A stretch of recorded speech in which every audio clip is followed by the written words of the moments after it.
Assalamualaikum warahmatullahi wabarakatuh. Perkenalkan, nama saya Selena Frinolova, lulusan Ilmu Ekonomi, Fakultas Ekonomi, Universitas Negeri Padang.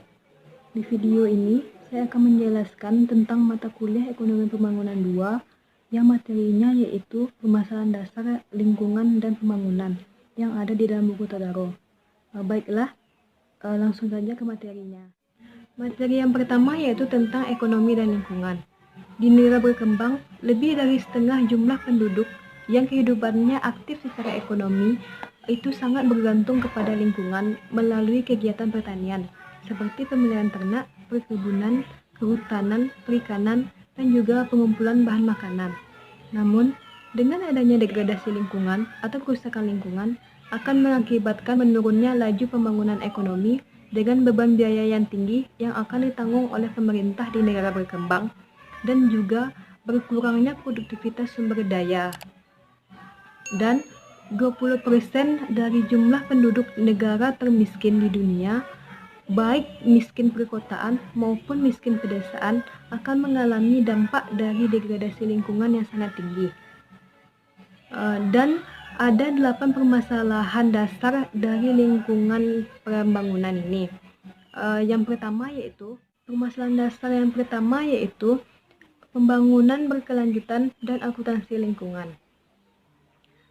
Keberlanjutan merupakan cerminan dari keseimbangan antara pertumbuhan ekonomi dan juga pelestarian lingkungan.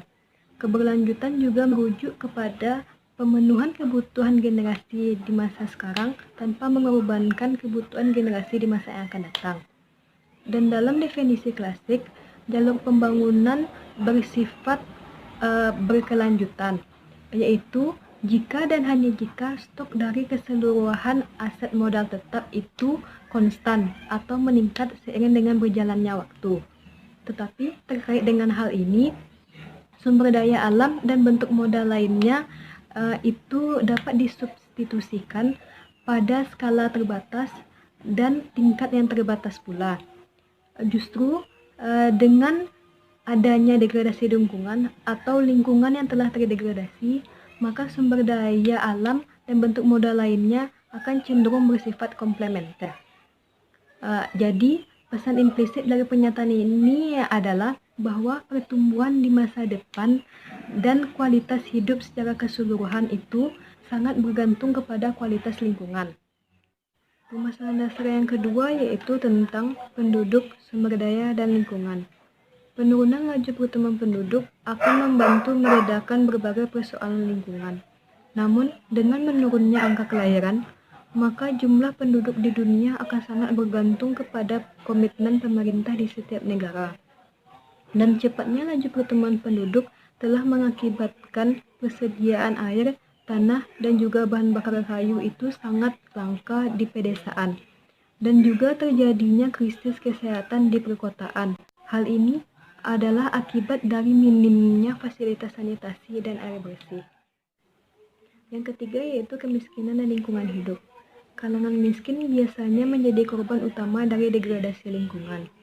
Hal ini terjadi karena mereka cenderung tinggal di wilayah yang lingkungannya telah terdegradasi, karena wilayah tersebut lebih murah.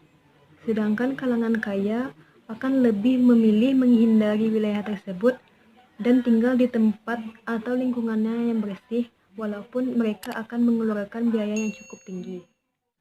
Yang keempat yaitu pertumbuhan versus lingkungan. Dahulu, banyak yang meyakini bahwa ketika pendapatan per kapita meningkat, maka polusi dan juga bentuk kerusakan lingkungan lainnya akan langsung meningkat. Kemudian turun membentuk kurva U terbalik atau yang sering dikenal dengan kurva lingkungan Kuznets. Berdasarkan hipotesis Kuznets menyatakan bahwa ketimpangan meningkat, kemudian turun saat pendapatan meningkat.